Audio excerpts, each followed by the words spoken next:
You've spent 2 years grinding for straight A's. You hit 15 points. You assume that guarantees you a spot in medicine, pharmacy, or law. But those perfect grades only get your application read. They don't secure your seat. You are only at the starting line. Top institutions like the University of Zimbabwe and Midland State University use a secondary filtering system. This hidden syllabus catches thousands of top-tier students off guard every single year. Look directly at the UZ Faculty of Law entry requirements.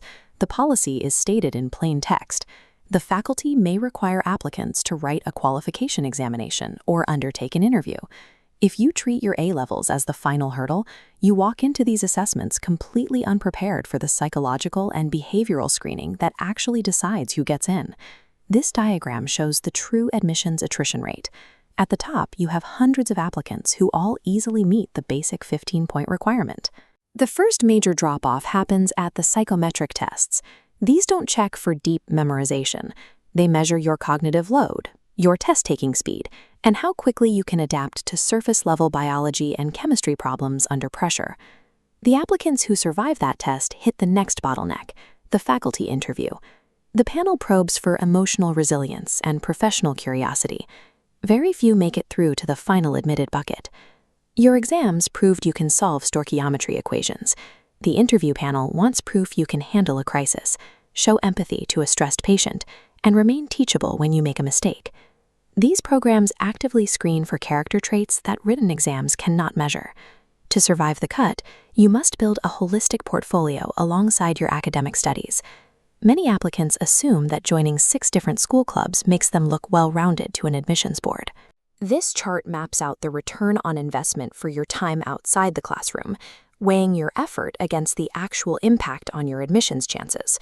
Showing up to 5 different meetings as a general member burns hours of your week, but generates almost 0 unique talking points for an interview panel.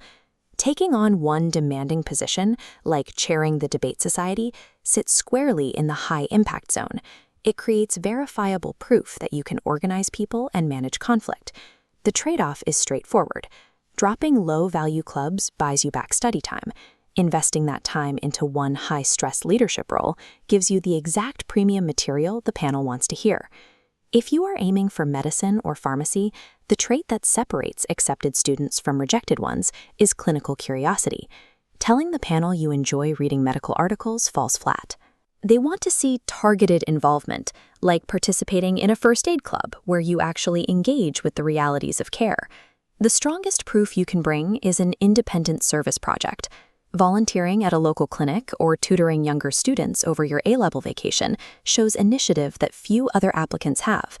Executing this strategy means sacrificing your holiday rest. You are trading your leisure time for a permanent competitive edge. Independent service projects provide real-world evidence of empathy and social responsibility. You cannot fake those qualities on a timed psychometric test. You might think your normal hobbies, like playing football or singing in a choir, are too ordinary to mention in a high-stakes university interview. You just need to format your answers using the STAR method: situation, task, action, and result. This flowchart shows how to translate a common activity. Being a football captain isn't uniquely impressive.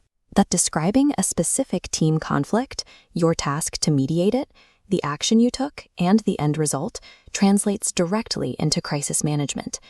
Using this method requires intense pre-interview scripting and rehearsal. You lose the ability to wing it on the day because you have to carefully structure every response. Faculty panels do not care about the hobby itself. They care entirely about the behavioral traits revealed by how you handle adversity. If you rely purely on your own words during an interview, you sound exactly like the thousands of other applicants making the exact same claims. You close that trust gap by bringing an evidence folder. This is a physical collection of objective third-party validation that backs up every claim you make. This folder should contain official certificates, photographic proof of your leadership, and substantive letters of recommendation from authority figures like teachers, pastors, or clinic managers. Institutions often specifically require these reference letters to assess your character, spiritual standing, and community involvement before granting admission. Curating this folder forces you to network and ask for favors months in advance. It physically separates proactive candidates from passive ones before the first question is even asked. If you are an academic optimizer, your 15 points are safe. You need to immediately divert 15% of your study time away from your books to secure one meaningful leadership role or service project. If you are the overcommitted participant, stop joining new clubs. Spend your time mapping your existing experiences into STAR method scripts that focus on teamwork and conflict resolution. If you are taking a gap year, do not just retake exams hoping to bump a 13 to a 15. Use that time to build a field-relevant service project. Create an initiative so significant that it renders your academic gap irrelevant to the panel. Time is a zero-sum game.